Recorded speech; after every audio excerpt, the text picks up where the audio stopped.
It has been one of the greatest joys of my life to write in a new direction, something I always wanted to do, historical fiction with Eternal.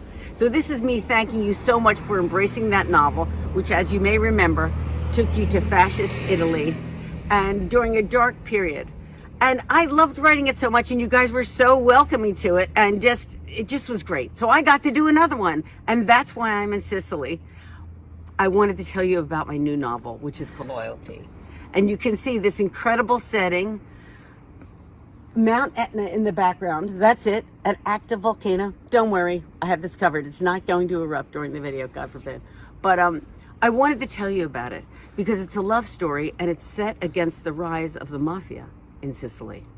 And during the 1800s, such a fabulous, interesting, terrifying, and turbulent time on a very turbulent island. You know, this island is large and set in the middle of the Mediterranean, has been colonized by Bourbons and Normans and Greeks and Arabs, and has flourished and faltered during that time. Its history is dramatic, and I think all of that is in this novel. And I think, by the way, if you've been to Italy, wonderful, but if you've been to Sicily, you know it is not quite the same thing. Sicily is influenced by all of those colonizers. It is its own culture. It has its own language. It's not a dialect, as someone say. And I have met many Sicilians here who call themselves Sicilians first and Italians second. And so all of that is explored in the novel. And what's at the heart of Loyalty is what is sacred in Sicily, because you cannot spend the time here without feeling these three elements. The first is faith. This is a very religious place, and as you will see, religion really, really plays an important role in the novel. Because during the Inquisitions, Jews were expelled from Sicily. And this is a very Catholic country. Everyone is fervent. You cannot turn a corner without seeing some kind of shrine. Every city has a patron saint, which today, that faith is very, very strong. And you begin to understand why the faith is strong when you start to enter the hill towns of Sicily and inland Sicily and the villages in Sicily, the fishing villages, because what you really see in the life of the everyday person in Sicily is that life, especially during the 1800s, which I've really tried to recreate here and in the novel, was difficult. It was filled with hardship. People starved. People were illiterate. Even the setting alone, which is gorgeous, and you'll see in a series of videos on the website, you know, they're going uphill and they're downhill. The terrain is unbelievable. It's rocky. It's not always fertile. And these people persevere through strength of character and fueled by the faith that they have. The other thing that's sacred in Sicily is food. It's phenomenal. And it has all that great Italian pomodoro, tomato sauce, but pasta alla norma and all of its own cuisine. And Sicily is an amazing, amazing agricultural country. I mean, I've been here, you pass, and we visited olive groves, almond groves, pistachio, the best pistachios in the world are grown in Bonte, and I ate plenty. Peaches, plums, prickly pear, apples, grapes, and the olives. God love olives. This country has its own, and it uses every element of those ingredients to make incredible Sicilian dishes that are amazing, and of course will be throughout the book and will make your mouth water, because that's my favorite part of life, food. But the final thing that's most sacred to Sicilians is family.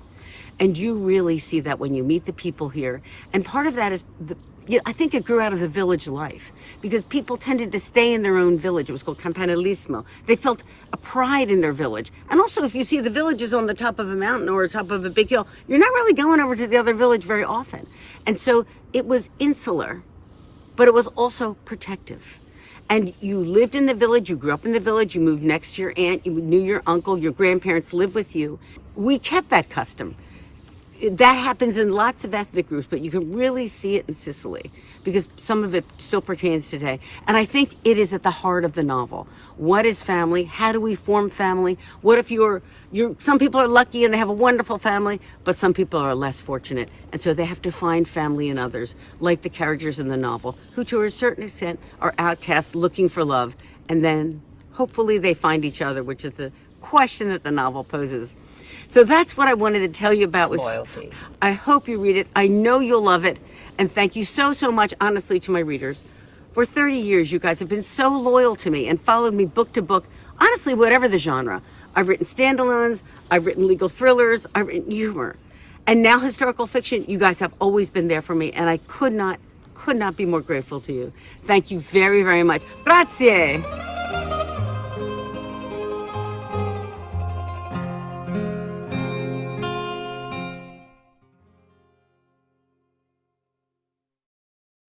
Wow. Wow. I hope you enjoyed that. Isn't that backdrop incredible? You see Mount Etna, you see the water. I mean, I hope you enjoyed that. Sort of just me talking about the top of my head about the book. Now, let me back up a moment to sort of tell you what I had mentioned before. So I had sort of had a lot of ideas about this novel. And there was a point when I said to myself, well, I don't feel like I can write it. And thank you all. I can see you guys. Terry, everybody. Thank you, Susie.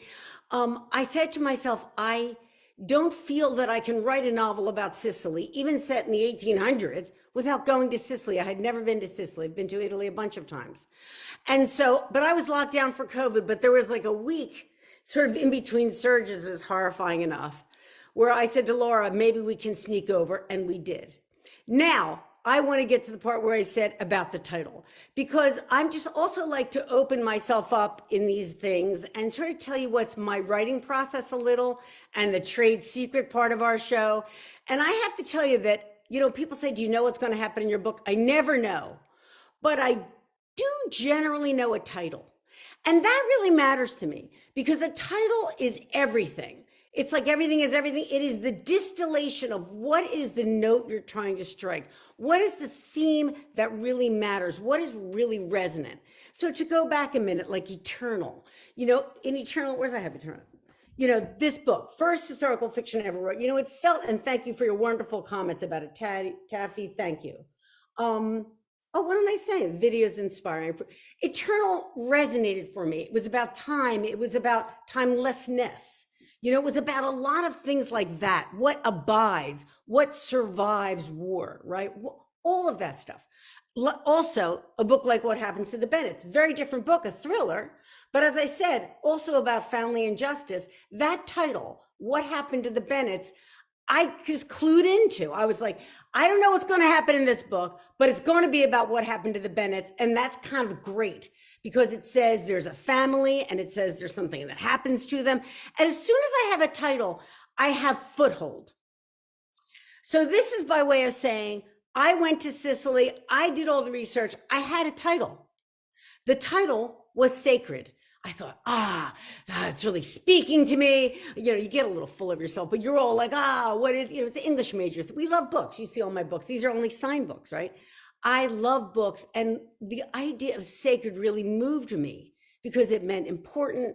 It meant valued. The most valued thing was sacred. Well, when I got to Sicily, I learned so much and I saw so much. And you're going to see it all in these videos that are to come. It's going to be till pub in March. Every Monday night at 7:30, I'm going to be here. I'm going to show you a video that will show you a little more about the country. We'll talk about that in a minute. But when I got to there, I said, you know what? I'm not feeling this title anymore.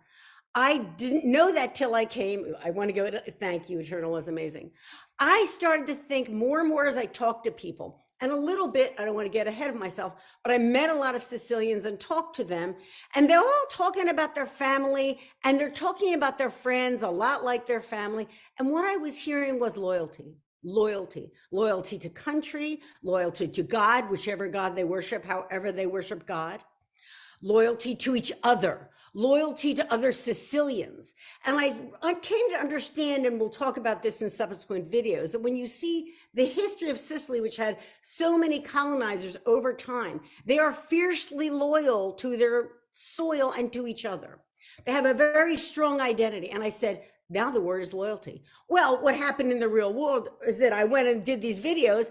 And since I was so proud of my little sacred title, I say sacred in every video. And then we come back and I kind of want to do this whole thing all over again. And Laura, my bestie, who many of you know from coming to my book club party and just know generally, We look at each other and we go, oh, we got a problem because little Lisa said sacred in all the videos. And that's not the title anymore. The title is Loyalty in Yellow because I loved us. Oh my God.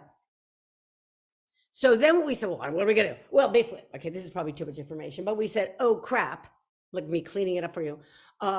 Maybe we can just dub in me saying the word loyalty instead of the word sacred. So I don't know if you noticed, that's why I pointed out to you in the beginning how absolutely crappy that sounds. In fact, it's like a toss up between how crappy do I look or how crappy does it sound when you dub in your title since you picked the wrong title or you changed the title. So if you notice it, in my book, but it was really taking out sacred and trying to put the word in loyalty. I don't think we're going to do that again. I think from now on, we might have to go with sacred. And I'm going to have to say every time, guess what? I made a mistake. I'm human, but you guys knew that already. You're not surprised. So that's the kind of the behind the scenes stuff about the title that I'd rather the whole world didn't know, but you guys get to know because you came to this. So thank you for that. And as I say, the book I'm not going to talk about the book, but I'm certainly not going to give anything away. But it's really about four main characters and their visions of loyalty. And it resonated with me, not only because it was true to Cicely, but because it's true to me. I regard myself as a loyal person in the good sense. And I think I'm looking at, I know you're there. I recognize a lot of these names, perfect titles. Thank you. I feel that you have been very, very loyal to me. Just like I said in that video, my readers are loyal to me. They follow me book to book as I try new things. And that's a gift. Your loyalty is a gift. And so that's why I want you to know how loyal I feel to you. And I wrote a whole book about it. And I want to return it 1,000-fold. And that's what a little bit these videos are about, that I just want you to feel that from me. Learn about stuff that you might not see. Not everybody can go to Sicily, especially nowadays. And so these videos in the coming weeks, every Monday night, like I say, you are going to see Sicily. It's from your armchair. I don't know if you're watching White Lotus, but now it's filmed in Sicily, some of those locations I was in. But it's better than that because I want you to see the blue of the sea, which is unbelievably turquoise. And I want you to see what it's like in the real off the beaten track, like the fishing village, Porticello we go to, and you can see the dock and you can see the sea and you can see the fish market and you can see the little tiny restaurants and you can see the churches in the town. And I went inside. We'll also go to Palermo, all over Palermo, the capital of Sicily. We go to the lemon groves outside Palermo, which is actually where the mafia was born. And you'll learn about that and why that happens. We will go to the inland parts of Sicily, and Laura and I drove everywhere. We went everywhere. We did everything. We filmed everything. You will see it all. And you go in these mountaintop towns and the roads like zig back and forth like this. They say it takes you an hour to get to. It's probably like 2 miles. But if it go back and forth like this, it takes you forever. And you see people walking and donkeys and bicycles and the life of an inland village in Sicily. I brought all that to life in the novel. But I want you to be able to see it in these videos and give rise to the kind of stuff that was going on in the background that you might not hear otherwise. So that is and also, of course, the food. I mentioned that and I see people are remarking that. I love food. And I think I know you guys do too. And I think you should love food. I think you should love food because food is an aspect of savoring life and enjoying your senses and the way things taste and the way they feel and the first delicious sip and all of that good stuff. And that joie de vivre, I guess, or just enjoyment of life is something that I think Sicilians really get. And I think all of us at our best. I mean, we're super busy. We have a million things to do. But sometimes when you just slow down, like at this tonight, and you just watch me on a Monday night, and maybe you have a nice glass of Chianti or Lambrusco, or you have a nice cold beer, or you have you have the popcorn you just popped. There's nothing better than just popcorn, right? It's all hot. You have grease all over your mouth. Just enjoy your life. That's really what I want you to feel in these videos. And I'm going to kind of take you on a little trip. Hopefully make you laugh. I'm going to taste a lot of food right in front of you. I see a lot of people are going to Sicily. You're going to love it. And the food is amazing. Prickly pears, all kinds of fruit, fresh pistachios picked off a tree. That's crazy. So you're going to see all that stuff. So that's what's to come. This is the introduction.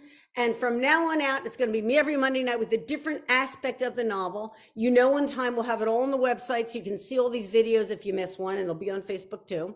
And we'll have the interactive map like we had with Eternal. So you'll know your way around Palermo. And when you get the book, you'll see all the places in Palermo where the book took place, because that's why I had to go. I had to see it. I had to feel it. I had to know it, how it smells, how it looks, different times of day, so I can describe it to you to bring it to life. And that's something that never changes. That truth exists over time. The sun, how it sets in Palermo, was the same in the 1800s as it is now. And that's what I want you to feel. So that's the stuff of loyalty that I kind of wanted to introduce tonight and give you the heads up about. Now, on to other stuff. They won't be much longer. I want to tell you, and I want you to think it's bragging because I'm just really super happy, that the reviews of this novel early on are wonderful. And I am over the moon, happy, delighted, thrilled, proud, everything, because I care about everything I write and everything I try to do something different. And every time I try to deliver for you guys.